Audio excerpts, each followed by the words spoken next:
What's up, Taiwan? How's it going? I'm Erika Liu with 10 minutes of news from here in Taiwan and around the world. Taiwan will allow people already vaccinated with the country's homegrown Medigen vaccine to take another course of shots if they need to travel abroad. Over 1 million people in Taiwan have received courses of Medigen, but the vaccine is not widely recognized outside the country. That's the case in Japan, where it is not on the government's approved list. People vaccinated with Medigen must present a negative PCR test at a cost of over $100 if they wish to enter the country. From Wednesday, people in Taiwan may take between 1 and 3 shots of an alternative vaccine, depending on their travel plans. They can choose from other vaccines approved in the country. These include Pfizer-BioNTech, Moderna, and AstraZeneca. Taiwan faces the challenge to keep economic growth at 3% next year. That's the word from Gong Mingxin, Minister of the National Development Council.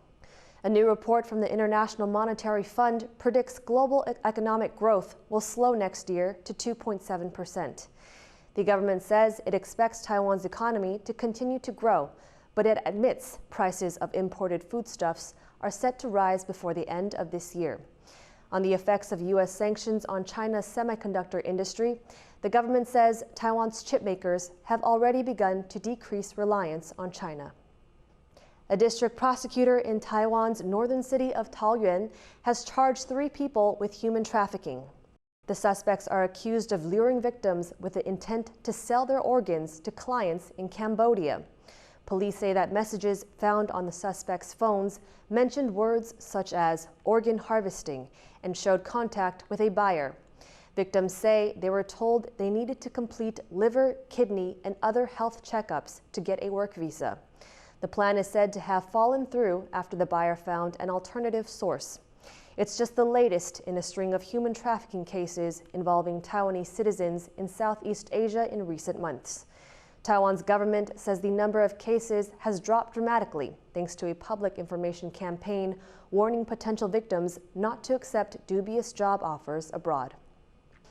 A year after China banned imports of Taiwanese custard apples, farmers who grow the fruit have found a new market. As Jean Van Trieste reports, Taiwan custard apples could be available for pre-order there within weeks.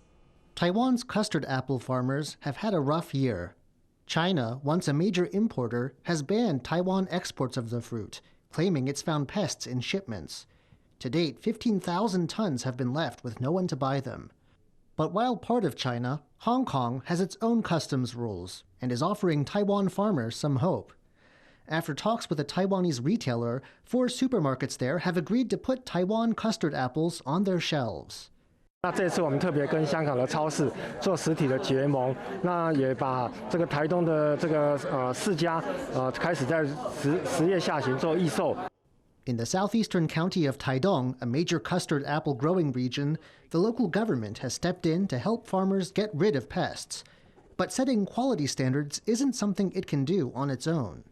凤梨世家出口，那这个部分因为涉及到关税以及农产检疫，这部分的确是要请中央来协助台东县政府。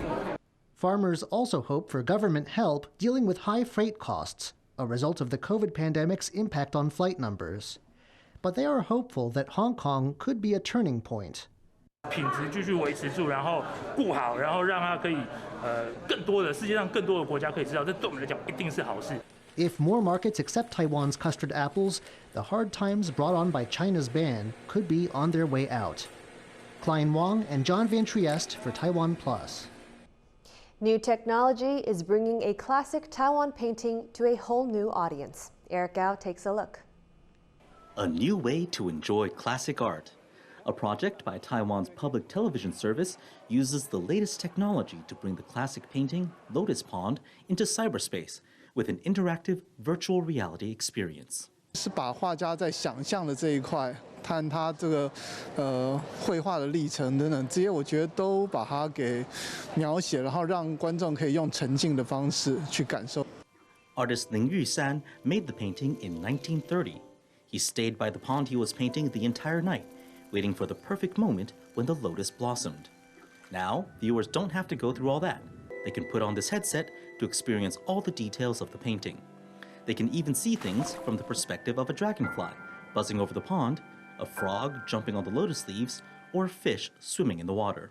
在这个花的中间走，甚至到水底下，多种层次的感觉那个美。 The VR project is part of government efforts to bring Taiwan's art and culture to a wider audience. 把文化科技紧紧的相系，那我们很高兴，我们的文化可以乘着科技的翅膀向世界飞翔，把台湾的文化推到全世界。 The Lotus Pond VR exhibit will be on display at the National Taiwan Museum of Fine Arts until the end of October. Later, it will be shown at international film festivals and cultural events, bringing this new take on a classic painting to an even greater audience. Patrick Chen, Irene Wu, and Eric Gao for TaiwanPlus. Taoyuan firefighters have won an international competition that's all about saving lives in the most difficult conditions. Jaime Okan explains. These firefighters from across Taiwan's northern city of Taoyuan are champions. They had the best scores at this year's National Pre-Hospital Care Championship in Malaysia, a competition that tests their ability to respond to a medical emergency in the wild. 非常开心能够得到这份奖项的殊荣，感谢就是团队及我们带队官，然后还有就是我们的后勤小组，然后就是的训练，然后让我们可以在这个比赛中得到国际组的冠军。 The competition is held annually and hosted in Malaysia. Due to the COVID-19 pandemic, it hasn't been held since 2019. The team from Taiwan used this time to practice on their own, but even then, the course still proved to be a challenge. 初赛的时候，那个越野障碍赛，我们在那个充满泥泞的坡道上，然后我们这样匍匐前进，然后又钻过像下水道的海洞，那这个过程是非常的艰辛。 One of the most difficult parts of the competition involved making a stretcher out of bamboo and carrying a victim to safety. The team's training paid off, and Taiwan was the only team to score above 90, blowing away the competition. 有把我们自己团队该有的素质还有能力表现出来，那最后终究有拿到了这个冠军。 As the team returns to Taiwan, citizens from their hometown can rest easy, knowing they have one of the world's best groups of first responders. Ricky and Jaime Okan for TaiwanPlus. Taiwan's Forestry Bureau has been monitoring Yumis, a Formosan black bear, ever since he was caught in a trap 2 years ago. Since being released to the wild, Yumis has been wearing a collar to keep track of his movements and health. Bing Wang has more. This is Umas, a Formosan black bear. They are considered one of Taiwan's national mascots. The bears mostly live in the mountains where they may encounter traps left by hunters, sometimes with deadly consequences. 2 years ago, Umas stepped on a trap and injured his right foreleg. Doctors were forced to amputate the limb. He was released back into the wild after an 8-month recovery. Taiwan's Forestry Bureau fitted Umas with a collar so they can track his movements and study his behavior. Earlier this week, they caught up with Umas and found him to be in good health and moving around well, despite missing one leg. 它活动范围这么的大，那可以攀爬坡度也有到50度的这样子的一个坡度，那周边的石原看起来也是非常的丰富。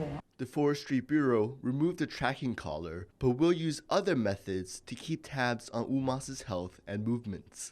会启动一个长期的监测，那监测就是我们会架设一些红外线照相机。 The Formosan black bear is considered an endangered species in Taiwan, and the bear's numbers continue to decline. The Council of Agriculture is setting up programs and incentives to get people more interested in helping to protect the species, letting bears like Umas live their lives in peace. Andy Xue and Bing Wang for TaiwanPlus. Thank you for watching What's Up Taiwan. Remember to download the TaiwanPlus app for more stories from Taiwan and around the world. Finally today, we leave you with images of highlights of the all-women Rebel Rally as teams race through the spectacular Glamis Dunes in California on the final stage. The off-road event saw teams cover more than 2,300 kilometers over 9 days. I'm Erika Liu. Take care and see you next time.